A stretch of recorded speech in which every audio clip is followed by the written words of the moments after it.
मेरे प्यारे साथियों, आपका हमारे चैनल बालाजी महाकाल में वेलकम है। साथियों, अगर कहानी आपको अच्छा लग रहा है तो लाइक करें, शेयर करें अपने दोस्तों को, ताकि वो भी कहानी का आनंद उठा सके।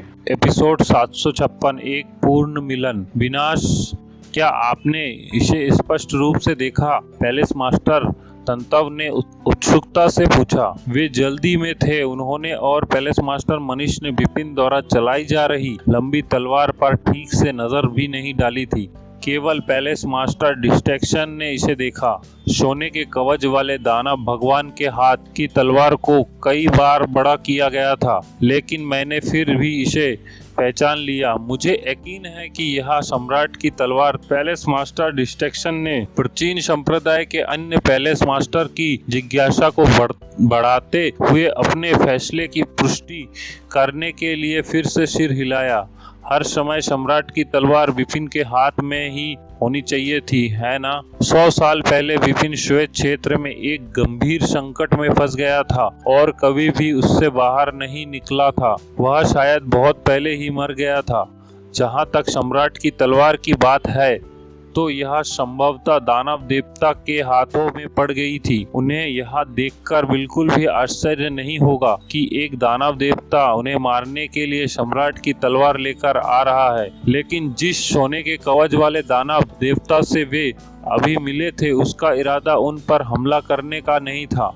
यह देखते हुए कि वह केवल एक सितारा दानव देवता था, लेकिन उसके पास सम्राट तलवार थी, वे मदद नहीं कर सकते थे, लेकिन पूरी बात के बारे में बहुत संदेह महसूस कर रहे थे। दोस्तों, मुझे बताओ, क्या आपको लगता है कि हम जिस सोने के कवच वाले दानव भगवान से मिले थे, वह संभवतः हो सकता है? पैलेस मास्टर डिस्ट्रैक्शन टूट गया।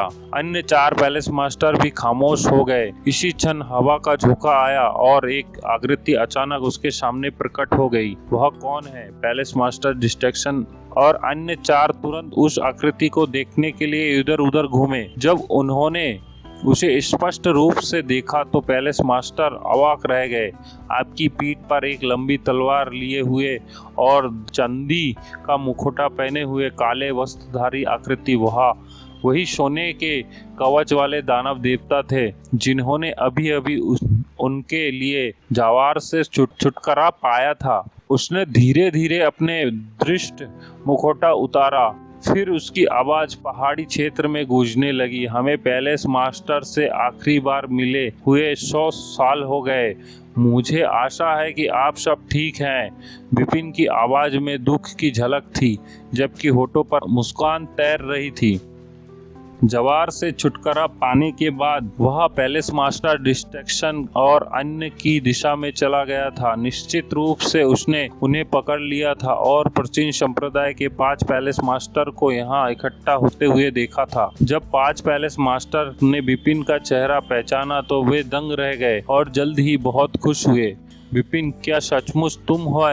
तुम मरे नहीं? 5 पैलेस मास्टर तुरंत उसके पास गए और एक ही समय में अपना आश्चर्य प्रकट किया। वे आश्चर्यचकित थे, रोमांचित थे और जाहिर तौर पर इसे अविश्वसनीय चमत्कार से उनके होश उड़ गए थे। 100 साल पहले जब विपिन श्वेत क्षेत्र से बाहर नहीं निकले थे, तो लगभग सभी ने सोचा था कि वह मर चुके हैं। प्राचीन संप्रदाय के विशेषज्ञ का भी मानना था कि उनका पतन हो गया है, लेकिन अब वह उनके सामने बेदाग खड़ा था। मेरी किस्मत बहुत खराब है। मैं इतनी आसानी से कैसे मर सकता हूँ? विपिन ने फीकी मुस्कान के साथ कहा। यह बिल्कुल अविश्वसनीय है। विपिन, तुम कैसे बच गए? वे आगे बढ़े और तीव्र जिज्ञासा से उसे देखा। फार्मामेट टेरिटरी के मानव विशेषज्ञ अक्सर दानव देवता के खिलाफ लड़ाई में शामिल हो जाते हैं, इसलिए दानव देवता कबीले उससे सख्त नफरत करते हैं। लेकिन ऐसा हुआ कि कुल मिलाकर 100 वर्ष बीत गए। दानव देवता कबीले में 100 वर्ष रहने के बाद विपिन ठीक हो गए। मैं भाग्यशाली हूँ, विपिन ने आधे अधूरे मन से समझाया। संक्षिप्त अभिवादन के आदान प्रदान के बाद 5 पैलेस मास्टर धीरे धीरे शांत हो गए। विपिन, जल्दी से हमें बताएं कि वास्तव में क्या हुआ था। आप 100 वर्षों पहले नहीं मरे थे, आप समय पर अनंत क्षेत्र से बाहर क्यों नहीं निकले? पैलेस मास्टर डिस्ट्रैक्शन ने एक सांस में कई सवाल पूछ लिए। यह मेरी कहानी है। विपिन ने उन्हें 100 साल पहले जो कुछ हुआ था उसका सारांश दिया। उसने उन्हें बताया कि कैसे क्लाउड सी आर्सगार्ड और इमोर्टल राजवंश के शिष्यों ने उस पर हमला किया और कैसे असीम दानव संप्रदाय ने एक श्वेत क्षेत्र विशेषज्ञ को भेजा जिसने बाहरी परत तक उसका पीछा किया। बेशक उन्होंने प्राचीन देवता कबीले द्वारा बूदाओ, दाओमेई और लोंग ताओ को जाल में फंसाकर गिरफ्तार करने के बारे में कुछ नहीं कहा। इसमें कोई आश्चर्य नहीं है कि आप समय पर नहीं लौटे। यह पता चला कि असीम दानव संप्रदाय के एक श्वेत क्षेत्र विशेषज्ञ द्वारा आपका शिकार किया जा रहा था और आपको आंतरिक परत की ओर भागने के लिए मजबूर किया गया। पैलेस मास्टर डिस्ट्रैक्शन ने भौहें चढ़ा ली। फिर उसने एक खर्राटे के साथ कहा, आप कितनी निर्दय है असीम दानव संप्रदाय। वे न केवल अपने शिष्यों को हमला करने के लिए भेजते हैं बल्कि एक अनंत क्षेत्र के बुजुर्ग को भी भेजते हैं ताकि वह घूमकर आपकी हत्या कर दे। गगनचुंबी इमारत क्षेत्र में कोई नहीं है। असीम दानव संप्रदाय वास्तव में शातिर है। असीम दानव संप्रदाय विश्वासघाती और घृणित है और क्लाउड सी आर्सगार्ड और अमर राजवंश भी अच्छे लोग नहीं है। पैलेस मास्टर तंतब और पैलेस मास्टर भुवन ने उसकी टिप्पणी को दोहराया। मेरी किस्मत को धन्यवाद, मैं असीम दानव संप्रदाय विशेषज्ञ से बाल बाल बच गया, लेकिन अपनी गंभीर चोटों के कारण मैं समय पर वापस आने में असफल रहा। पिछले 100 वर्षों के दौरान मैं अनंत क्षेत्र में रहा। कुछ विशेष कारणों से दानव देवता कबीला नहीं गया। विपिन ने कहा, वास्तव में उन्होंने मेरे साथ काफी अच्छा व्यवहार किया। उन्होंने उन्हें केवल यह बताया कि ऐसा विशेष कारणों से था, लेकिन उन्होंने इसके बारे में अधिक विस्तार से नहीं बताया। पैलेस मास्टर डिस्ट्रैक्शन और अन्य पैलेस मास्टर इतने वाकपटु थे कि उन्होंने इसे मामले में दखल देने पर जोर नहीं दिया। ठीक है, इससे कोई फर्क नहीं पड़ता कि आप पिछले 100 वर्षों में क्या कर रहे हैं। यह पर्याप्त है कि आप अभी भी जीवित हैं। जब आपके मास्टर प्रेमचंद इस बारे में सुनेंगे तो वह निश्चित रूप से बहुत खुश होंगे। पैलेस मास्टर डिस्ट्रैक्शन ने मुस्कुराते हुए कहा, हाँ, 100 साल पहले पैलेस मास्टर प्रेमचंद आपकी मृत्यु की खबर से क्रोधित हो गए थे। विभिन्न संप्रदाय के सभी विशेषज्ञों के सामने उन्होंने सीधे क्लाउड सी आर्सगार्ड के खिलाफ एक खुला हमला किया था और उसके श्वेत क्षेत्र के 7 विशेषज्ञों को मार डाला। इसने वास्तव में उन्हें तबाह कर दिया। पैलेस मास्टर तंतब हंसे, लेकिन ठीक इसी घटना के लिए क्लाउड सी आर्सगार्ड ने हमारे प्राचीन संप्रदाय के प्रति द्वेष रखना शुरू कर दिया। यही कारण है कि अभी हम तीनों का पीछा किया जा रहा था। सचमुच उसकी बातों ने विपिन के मन में कुछ हलचल मचा दी। उनके गुरु प्रेमचंद ने अपनी मृत्यु के बारे में सुनकर अपना क्रोध प्रकट करने के लिए क्लाउड सी आर्सगार्ड के 7 श्वेत क्षेत्र विशेषज्ञों की हत्या कर दी। इसके अलावा विपिन, आपकी ताकत ने वास्तव में हमें आश्चर्यचकित कर दिया। पैलेस मास्टर डिस्ट्रैक्शन ने कहा। तंतब, मनीषा और अन्य पैलेस मास्टर सभी अवाक होकर एक दूसरे को देख रहे थे। वे मुस्कुराए, लेकिन उसकी आंखों में आतंक की झलक दिख रही थी। खास तौर पर palace master distraction, palace master तंतब और पैलेस मास्टर मनीषा। आखिरकार उन्होंने विपिन और जवार के बीच हुई भीषण लड़ाई को अपनी आंखों से देखा था। विपिन एक सोने के कवच वाले दानव देवता में बदल सकता था और वह जवार से आमने सामने युद्ध करने के लिए पूरी तरह से योग्य था। यह स्पष्ट था कि उसकी शक्ति अनंत क्षेत्र के 4थे चरण तक पहुंच गई थी। कहने का तात्पर्य यह था कि उसकी ताकत उनमें से किसी से भी अधिक मजबूत थी और विपिन भी अभी एक दिव्य क्षेत्र विशेषज्ञ था। आकाश क्षेत्र के लोगों के लिए यह पूरी तरह से अल्पनीय था कि एक दिव्य क्षेत्र विशेषज्ञ के पास अनंत क्षेत्र के 4थे चरण में युद्ध की ताकत हो सकती है। उन्होंने आकाश क्षेत्र के भीतर ऐसे दुर्जय व्यक्ति क्षेत्र विशेषज्ञ के अस्तित्व के बारे में कभी नहीं सुना था। अध्याय 757 निशान। तियाकी पर्वत की एक अनाम पहाड़ी पर बिपिन और प्राचीन संप्रदाय के 5 पैलेस मास्टर बातें कर रहे थे। बिपिन, मैं तुम्हें जीवित देखकर बहुत खुश हूँ, पैलेस मास्टर डिस्ट्रक्शन ने कहा कि कुछ दिनों में इटर्नल जोन फिर से बंद हो जाएगा, कृपया ऐसा होने से पहले हमारे साथ चले जाएं। जरूर, बिपिन ने सिर हिलाया। खैर, अगले कुछ दिनों के लिए आपकी क्या योजना है? क्या आप हमारे साथ यात्रा करना चाहते हैं या अकेले जाना चाहते हैं? पैलेस मास्टर डिस्ट्रक्शन ने एक और प्रश्न पूछा। मुझे अभी भी कुछ चीजों का ध्यान रखना है, इसलिए हो सकता है कि इस बार मैं आपके साथ शामिल न हो सकूं। बिपिन ने उत्तर दिया। क्या आप 3 दिग्गजों से निपटने जा रहे हैं? पैलेस मास्टर डिस्ट्रक्शन ने उस पर एक महत्वपूर्ण नजर डाली। बिपिन ने हल्का सा सिर हिलाया। आपकी वर्तमान ताकत के साथ तियानकी पर्वत में 3 दिग्गजों के विशेषज्ञ शायद ही आपके लिए खतरा है, लेकिन आपको अभी भी सावधान रहने की जरूरत है, पैलेस मास्टर डिस्ट्रक्शन ने सलाह दी। मुझे पता है, वह मुस्कुराया। वैसे क्या आपको पता है कि असीम दानव संप्रदाय का शाश्वत क्षेत्र विशेषज्ञ कौन था जिसने मेरा शिकार किया था? बिपिन महिषानर को नहीं भूला था, जिस पर उसका बहुत कर्ज था। महिषानार उसके लिए मर गई थी, उसकी मौत बिपिन के दिल में एक कांटा बन गई थी। वह उस शाश्वत क्षेत्र विशेषज्ञ को मारने के लिए पूरी तरह से दृढ़ था, जो उस समय उसका पीछा कर रहा था। उसकी उपस्थिति की ताकत और जिस हमले की शैली का आपने अभी वर्णन किया है, उसे देखते हुए मुझे लगता है कि यह एक चाओ पैलेस मास्टर डिस्ट्रक्शन था, जिसने गंभीरता से कहा। चाओ? बिपिन ने ये नाम कंठस्थ कर लिया। एन चाओ की बात करते हुए पैलेस मास्टर भुवन और वाइस पैलेस मास्टर लव्यांश के भाव अचानक अजीब हो गए। क्या बात है? बिपिन ने उनकी तरफ देखा। बिपिन ने स्पष्ट रूप से कहा कि अभी कुछ समय पहले ही जब लव्यांश और मैं तियाकी पर्वत पर साहसिक यात्रा कर रहे थे, तो हम एक चाओ पैलेस में पहुंचे जहां मास्टर भुवन ने शुरुआत की थी। सचमुच? बिपिन का चेहरा बदल गया। जिस स्थान पर हम उनसे मिले वह यहाँ से ज्यादा दूर नहीं है। जब हमने उन्हें देखा तो वह 3 लोगों के साथ थे। सभी असीम दानव संप्रदाय के विशेषज्ञ थे, उनमें से एक यक्षित, पैलेस मास्टर भुवन ने कहा। यक्षित? बिपिन बार बार हैरान होकर पैलेस मास्टर भुवन को घूर रहा था। यक्षित अत्यंत शक्तिशाली है, वह शाश्वत क्षेत्र के दूसरे चरण पर है। कुछ दिन पहले उसने एक बपतिस्मा देने वाले तालाब पर कब्जा कर लिया और सफलतापूर्वक इसका उपयोग तांबे बख्तरबंद दानव देवता में बदलने के लिए किया। जब उसने तांबे बख्तरबंद दानव देवता का रूप धारण किया तो उसकी युद्ध शक्ति, मास्टर भुवन ने कहा, कि अनंत क्षेत्र महल के चरण 3 तक पहुंच जाएगा।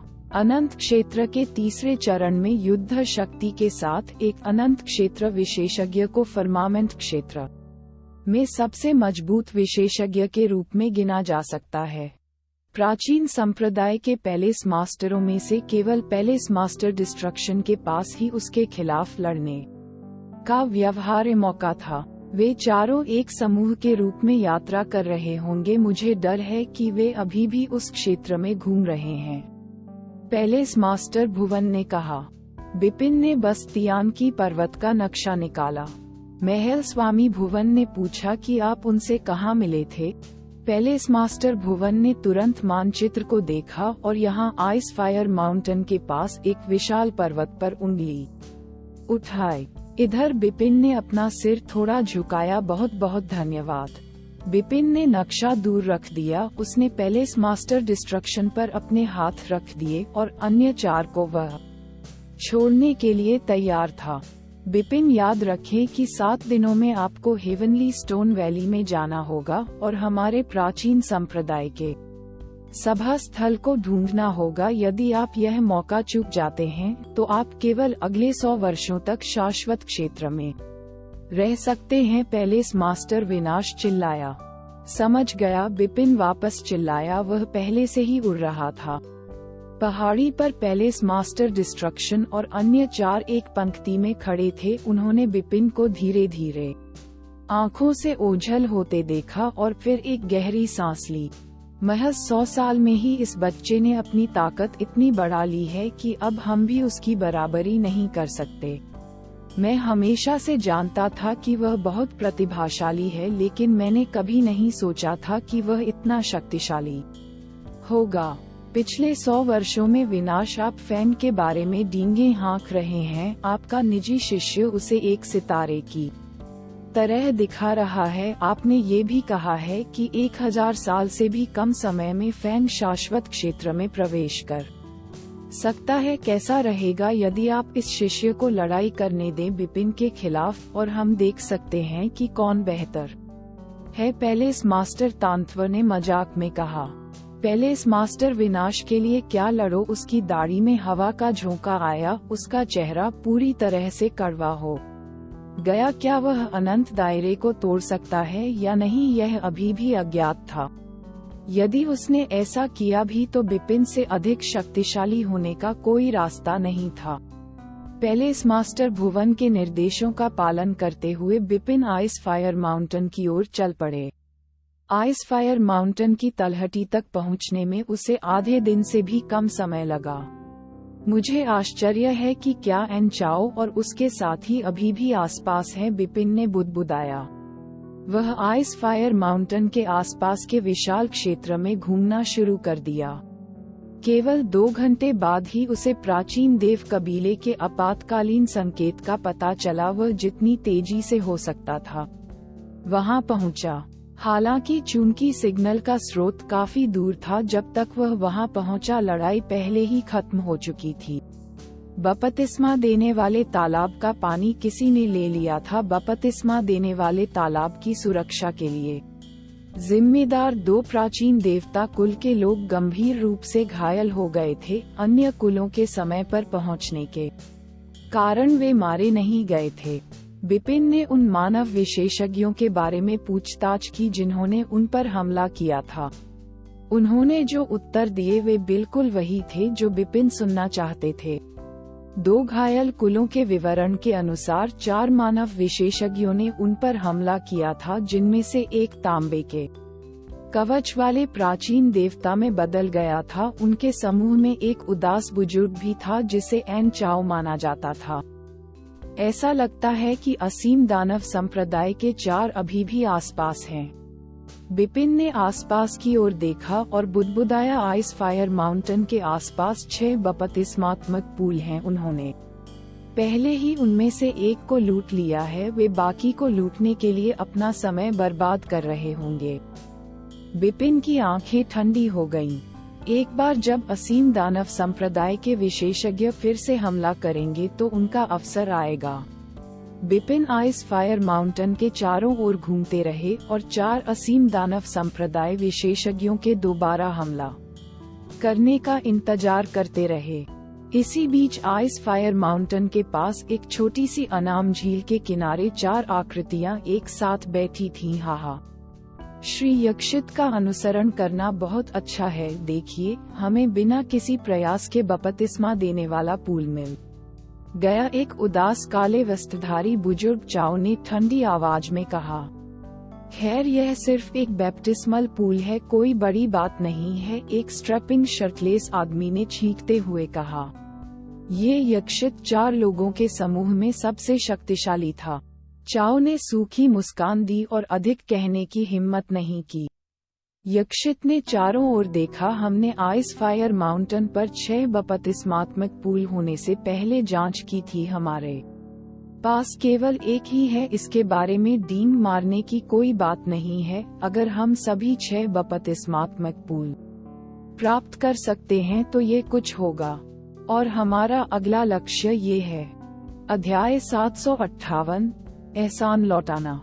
तियाकी पर्वत में आइस फायर माउंटेन के पास एक बैप्टिस्मल पूल के बगल में 2 प्रभावशाली आकृतियां चुपचाप खड़ी थीं। वे अपने आसपास की घबराहट भरी निगाहें डाल रहे थे। बैप्टिस्मल पूल से ज्यादा दूर शून्य में 4 लोगों का एक समूह एक साथ इकट्ठा हुआ। वे असीम दानव संप्रदाय से थे और यक्षित के नेतृत्व में थे। वे शून्य के माध्यम से दूर के बैप्टिस्मल पूल को देख रहे थे। हमने बपतिस्मा देने वाले पूल की खोज की है। 2 दानव देवता इसकी रखवाली कर रहे हैं। वे दोनों 2 सितारा चांदी बख्तरबंद दानव देवता हैं और उनकी युद्ध शक्ति अनंत क्षेत्र के चरण 2 में प्रतिद्वंद्वी विशेषज्ञ हैं। उनमें से एक विशेष रूप से अपनी पीठ पर एक लंबा धनुष रखता है। वह बहुत अच्छा धनुर्धर है, यक्षित ने गहरी आवाज में कहा। वैसे मैं दानव देवता को धनुष से संभाल सकता हूँ। गणेंद्र दूसरा दानव देवता तुम्हारा है। यदि तुम उसे रोक कर रखोगे तो यह चलेगा। क्या तुम ऐसा कर सकते हो? यक्षित ने अपने पास खड़े व्यक्ति से पूछा। कोई बात नहीं, गणेंद्र ने सिर हिलाया। हालांकि वह शाश्वत क्षेत्र के केवल एक चरण पर था। उसने जो सबसे अच्छा किया वह प्रतिद्वंद्वी के साथ उलझना था। उसके लिए 2 सितारा रजत बख्तरबंद दानव भगवान को वापस पकड़ना मुश्किल नहीं था। जहां तक आप दोनों की बात है तो बस अपनी सबसे तेज गति से नीचे उतरें और बैप्टिस्मल पूल का सारा पानी इकट्ठा कर लें। समझे कि यक्षित ने एनचाओ और अंतिम शाश्वत क्षेत्र विशेषज्ञ की ओर देखा। हाँ, एनचाओ और दूसरे व्यक्ति ने एक सुर में सिर हिलाया। ठीक है, तो चलिए शुरू करते हैं।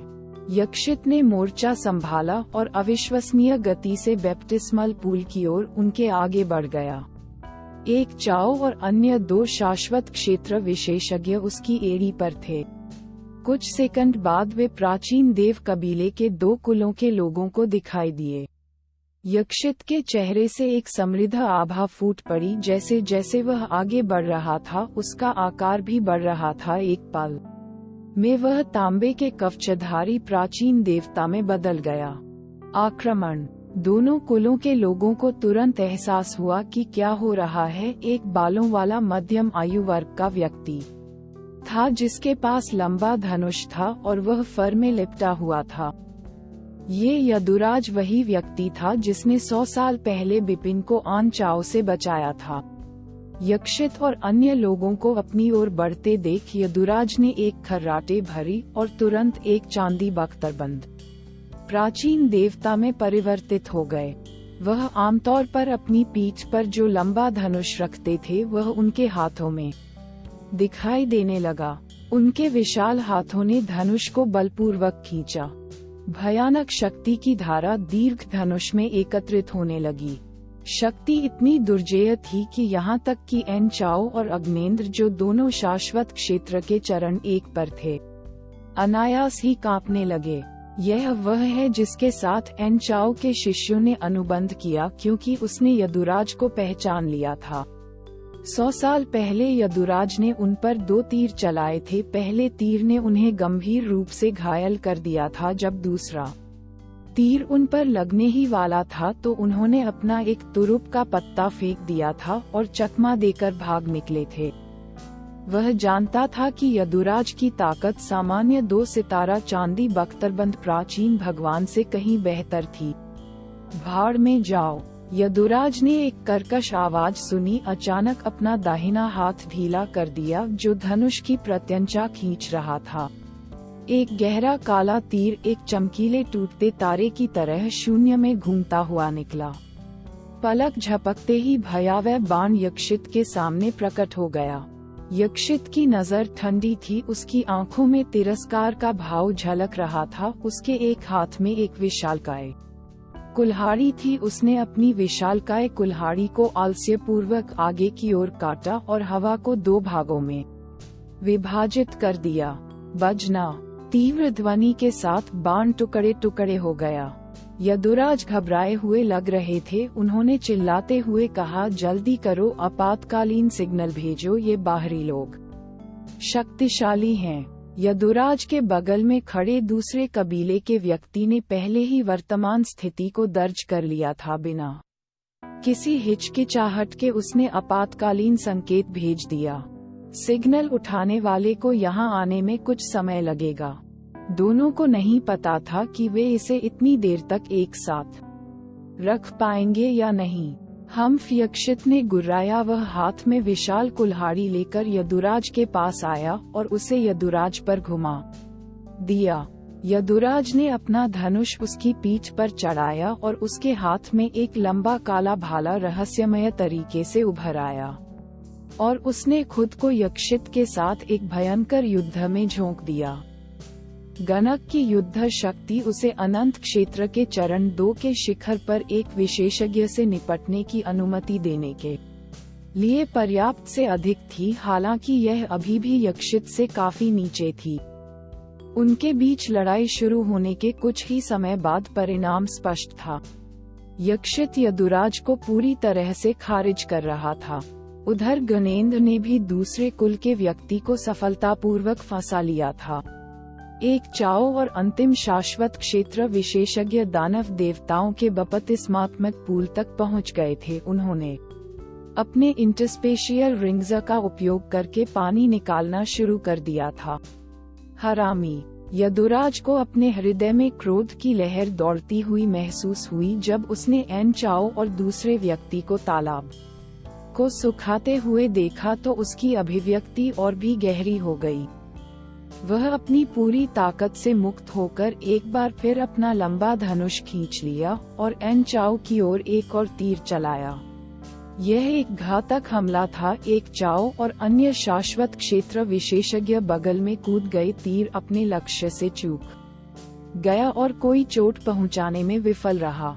इसके बजाय यदुराज के चूके हुए हमले ने यक्षित को एक अच्छा अवसर प्रदान किया। आप मेरे साथ द्वंद्व युद्ध कर रहे हैं, लेकिन आपके पास अभी भी बपतिस्मा देने वाले तालाब की परवाह करने का समय है। आप वास्तव में नहीं जानते कि मौत करीब आ रही है। यक्षित की ठंडी आवाज यदुराज के कानों में सुनाई दी। उसने तेज हवा सुनी। एक्स शैडो पहले से ही उसके सामने था। बकवास। यदुराज की अभिव्यक्ति में भारी बदलाव आया। भले ही वह एक चांदी बख्तरबंद प्राचीन देवता था, वह जानता था कि अगर यह शक्तिशाली कुल्हाड़ी उसके सिर पर गिरी तो वह मर जाएगा। कुल्हाड़ी इतनी तेजी से उसकी ओर बढ़ी कि जैसे ही उसने दूसरा तीर चलाया, कुल्हाड़ी की छाया उसके सामने पहले से ही थी और उसे भागने का कोई मौका नहीं मिला। क्या मैं सचमुच मरने वाला हूँ? यदुराज को निराशा ने घेर लिया। लेकिन ठीक इसी क्षण हूश चमकदार तलवार की रोशनी का एक जेट अचानक दिखाई दिया। ये तलवार नदी की तरह बेहद विशाल और खतरनाक था। ये यदुराज के सामने उछला और उस विशाल कुल्हाड़ी को रोक दिया जो उसकी ओर गरज रही थी। टकराना। एक जोरदार टक्कर के साथ तलवार नदी टुकड़े टुकड़े हो गई, लेकिन इस क्षण में यदुराज दूसरी ओर पीछे हट गए और घातक हमले से बच गए। कितना बाल बच गए।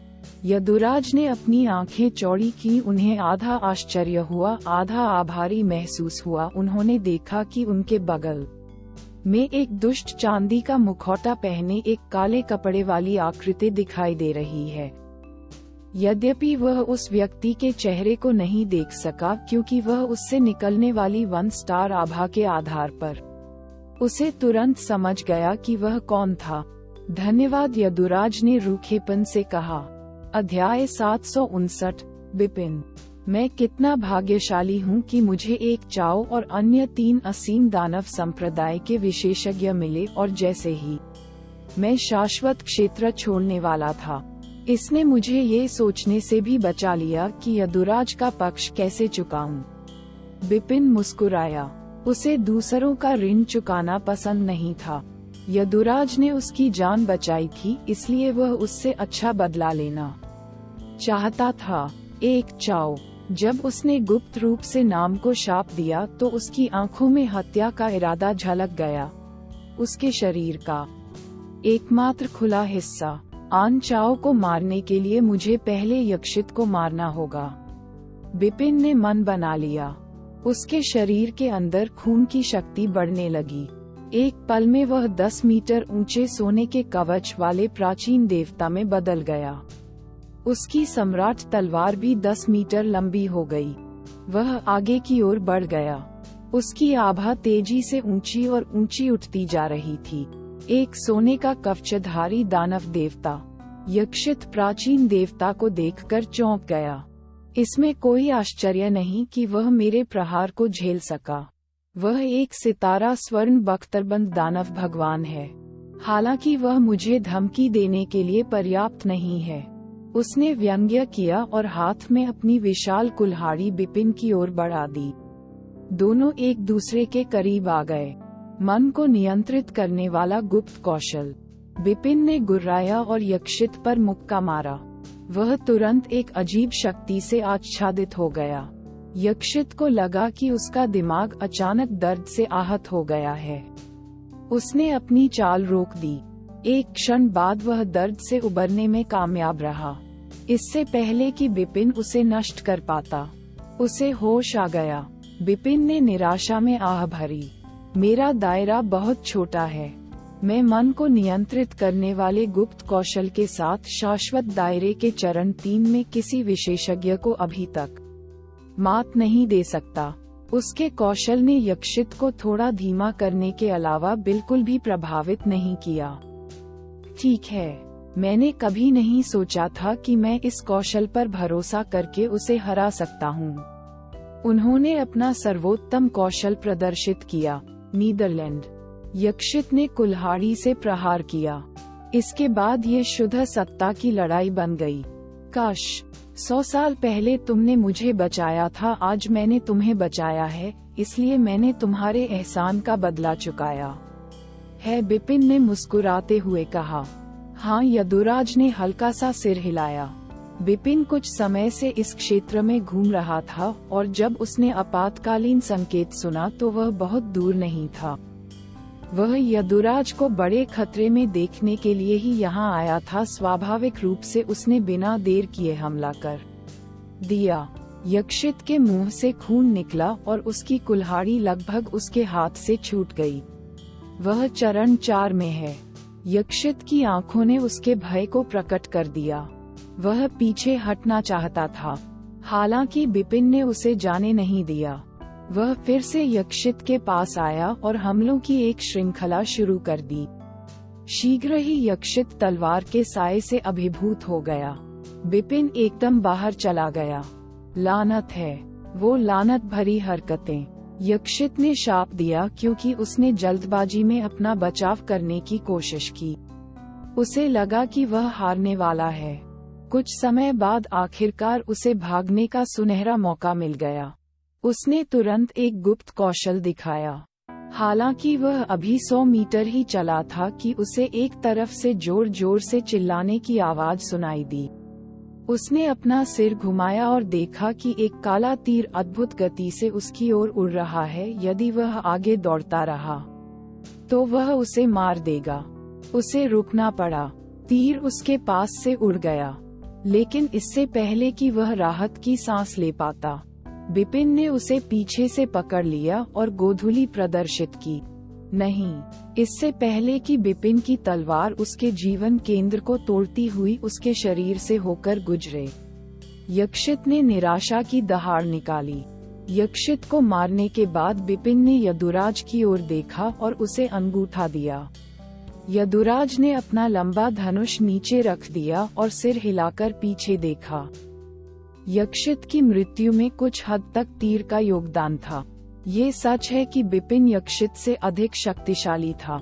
हालांकि यक्षित उससे तेज था। यदि तीर ने उसे अस्थायी रूप से नहीं रोका होता तो बिपिन उसे पकड़ नहीं पाता और उसे मार नहीं पाता।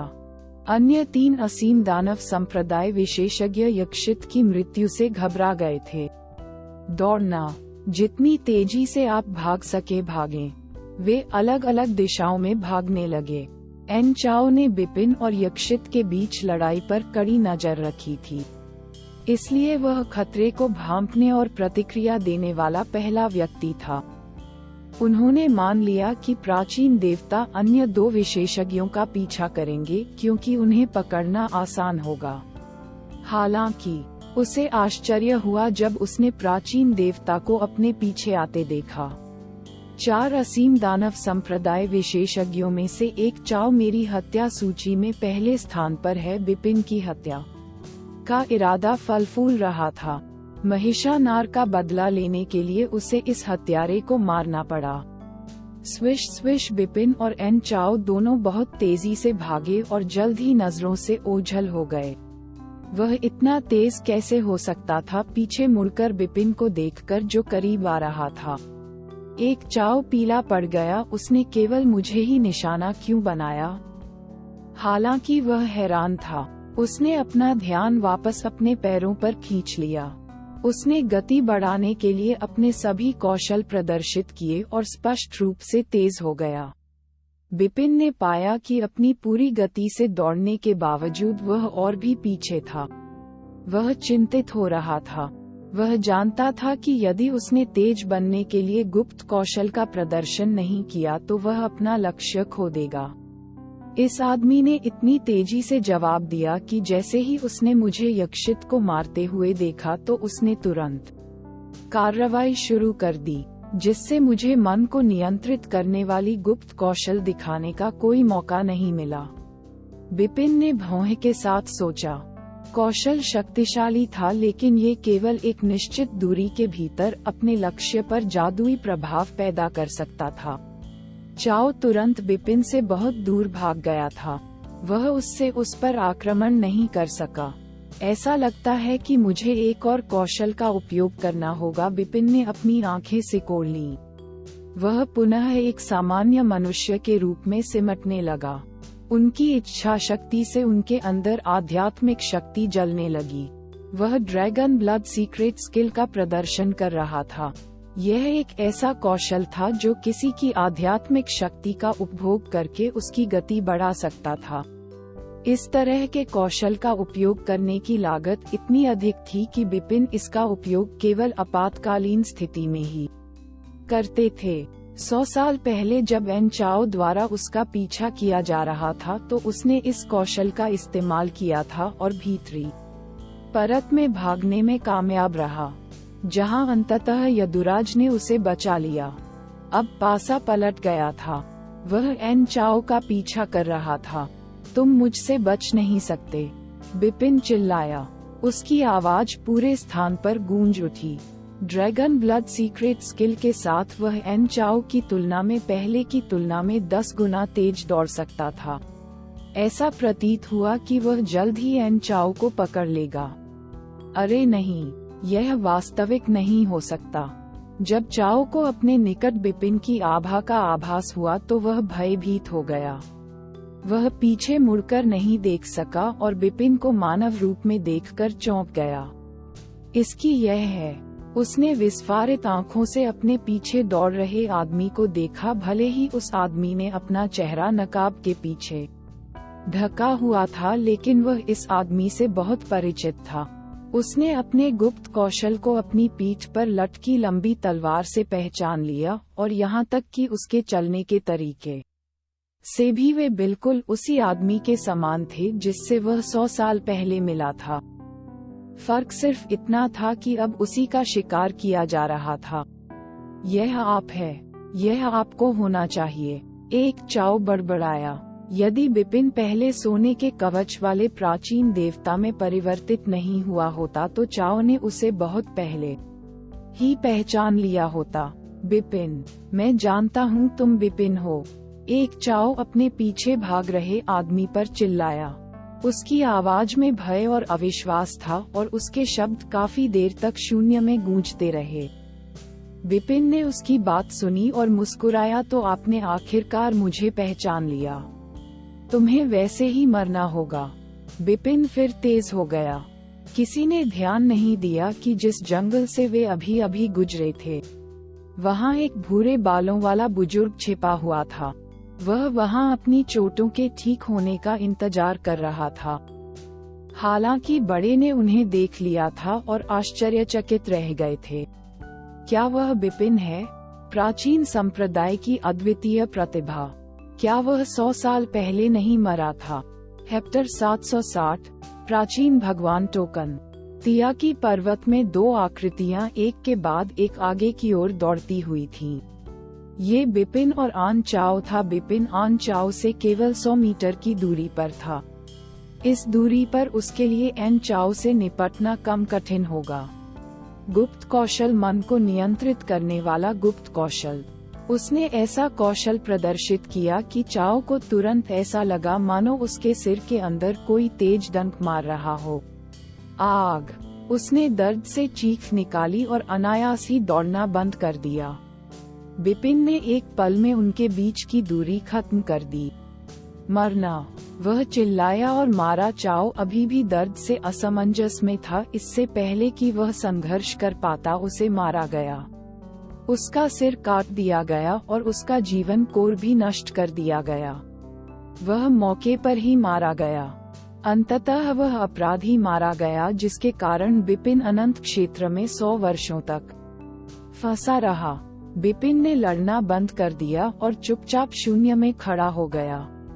उसने आन चाओ के शरीर को उदासीनता से देखा। भाई महिषा, आखिरकार मैंने तुम्हारे लिए एन चाओ को मार डाला। बिपिन ने अपना हाथ भींच लिया, लेकिन अपने दिल में वह निश्चिंत था। वह उन सभी वर्षों में आन चाओ के प्रति अपनी नफरत और महिषा नार की मौत के लिए अपने अपराध बोध के साथ जी रहा था। वह अंततः शांति से रह सका। उसने एन चाओ के शरीर के टुकड़े टुकड़े कर दिए। उसने इधर उधर देखा, ये देखने के बाद कि आसपास कोई नहीं है। वह चला गया। हालांकि उसके जाने के कुछ देर बाद ही एक आकृति दिखाई दी जहां वह खड़ा था। यह 9 हेवन संप्रदाय का भूरे बालों वाला बुजुर्ग मालन था। असीम दानव संप्रदाय के विशेषज्ञ एन चाओ की हत्या कर दी गई। बुजुर्ग को इस पर यकीन नहीं हुआ और उसे मारने वाला प्राचीन संप्रदाय का अद्वितीय प्रतिभावान और प्रेमचंद का शिष्य बिपिन था। मैं विश्वास नहीं कर सकता कि वह अभी भी जीवित है। इससे भी बड़ी बात यह है कि वह इतना शक्तिशाली हो गया है कि चाओ अपने स्तर का एक साधारण विशेषज्ञ था, फिर भी वह शाश्वत क्षेत्र में था। बिना संघर्ष के उसे कैसे मारा जा सकता था? मालन की आंखें खुली की खुली रह गईं। बिपिन द्वारा आन चाओ को मारने की छवि उसके दिमाग में घूमती रही। जब ऐसा हुआ तो वह पास में ही छिप गया था और उसने पूरी घटना देखी थी। वह उस हताश चीख को भी याद कर सकता है जो आन चाओ ने मरने से ठीक पहले निकाली थी। 100 साल पहले जब ये खबर फैली कि बिपिन इटर्नल जोन में फंस गया है, तो प्रेमचंद इससे बेहद नाराज हुए थे। क्लाउडसी असगार्ड के इटर्नल रियल्म के 7 विशेषज्ञों की हत्या करने और अन्य 2 दिग्गजों द्वारा उन्हें मुआवजे के रूप में 10 मिलियन दिव्य रत्न देने के बाद ही प्रेमचंद ने ऐसा किया था। आखिरकार उन्होंने इस मामले को आगे बढ़ाना बंद कर दिया। उस समय हम सभी ने बिपिन को मृत मान लिया था। किसी ने भी प्रेमचंद को दोबारा क्रोधित करने का साहस नहीं किया। सभी संप्रदायों ने उन्हें अपने रत्न दिए, चाहे वे कितने भी अनिच्छुक क्यों न हों। अब ये पता चला है कि बिपिन अभी भी जीवित है। यदि 3 महानुभावों को पता चलता है कि कोई रास्ता नहीं है तो वे इसे जाने देंगे, विशेषकर क्लाउडसी असगार्ड को। ऐसा लगता है कि एक बार जब हम अनंत क्षेत्र से बाहर निकलेंगे तो हमारा इंतजार करने में बहुत मजा आएगा। यही सोचकर मालन चला गया। एन चाओ को मारने के बाद बिपिन बपतिस्मा देने वाले तालाब में वापस चले गए। यदुराज और अन्य लोग जिन्हें मदद मांगने का संकेत मिला था, वे वहां इंतजार कर रहे थे। मालिक, उन्होंने बिपिन को सलाम किया। यदुराज, बाकी 2 आदमी कहाँ हैं? बिपिन ने पूछा। जब 3 असीम दानव संप्रदाय के विशेषज्ञ भागने लगे तो उसने एन चाओ का पीछा करने का विकल्प चुना। अन्य 2 विशेषज्ञों को यदुराज और अन्य कुलों पर छोड़ दिया गया था। वे बाहरी लोग इतनी तेजी से आगे बढ़ सकते हैं और वे बचाव करने में अच्छे हैं। मैंने उनमें से एक को गोली मार दी और उसे मार डाला, लेकिन दूसरा भाग गया, यदुराज ने उत्तर दिया। तुमने उनमें से एक को मार डाला? बिपिन की आंखें चमक उठीं। यदुराज ने बाहरी लोगों के बारे में जो कहा वह सच था। वे वास्तव में बचाव में अच्छे थे और उन्हें मारना कठिन था, क्योंकि उसके पास मन को नियंत्रित करने वाला गुप्त कौशल था। बिपिन कुछ बाहरी लोगों को मार सकता था, लेकिन अधिकांश प्राचीन देव कुल के लोग तेज नहीं थे। उनमें से कुछ एक बाहरी व्यक्ति को मारने में कामयाब रहे थे। ये देखते हुए कि एक को मारना यदुराज की भलाई थी, जिसे तुमने मार डाला, मुझे उसकी इंटरस्पेशियल रिंग दिखाओ, बिपिन ने ऑर्डर किया था। ये लो, यदुराज ने उसे सौंप दिया। बिपिन ने रिंग के अंदर ध्यान से खोज की। उन्हें तियाकी पर्वत का एक विस्तृत नक्शा मिला और उनका लुक निखर गया। हा, हम कितने भाग्यशाली हैं, वह खुशी से हंसा। उसने वह पाया जो वह पहले यक्षित और एन चाओ के इंटरस्पेशियल रिंग्स में खोजने में असफल रहा था। मानचित्र पर उसने देखा कि कुछ स्थानों को सावधानीपूर्वक चिन्हित किया गया था और उसने मान लिया कि वे असीम दानव संप्रदाय के सभा स्थल थे। नक्शा वैसा ही था जैसा उसने वू दाओ से प्राप्त किया था। जाहिर तौर पर इसका मालिक इसे उसी कारण से अपने साथ ले गया था। ये तियानकी पर्वत पर उसका पहला मौका था। मैं क्लाउड सी असगार्ड और असीम दानव संप्रदाय के संयोजन स्थलों को पहले से ही जानता हूँ और अब बिपिन ने अपनी आंखें सिकोड़ लीं। उन्होंने रिंग से एक निशानी निकाली और यदुराज को वापस दे दी। चूंकि यदुराज ने अकेले ही उस बाहरी व्यक्ति की हत्या कर दी थी, इसलिए बिपिन ने अंगूठी नहीं ली। यदुराज यह एक प्राचीन देवता है। बिपिन ने उन्हें एक टोकन दिया। इसका उपयोग सभी कुलों को इकट्ठा करने के लिए एक संदेश भेजने के लिए करें। मुझे कुछ आदेश देने हैं। हाँ मास्टर। यदुराज ने जोर से सिर हिलाया और तुरंत संदेश भेज दिया।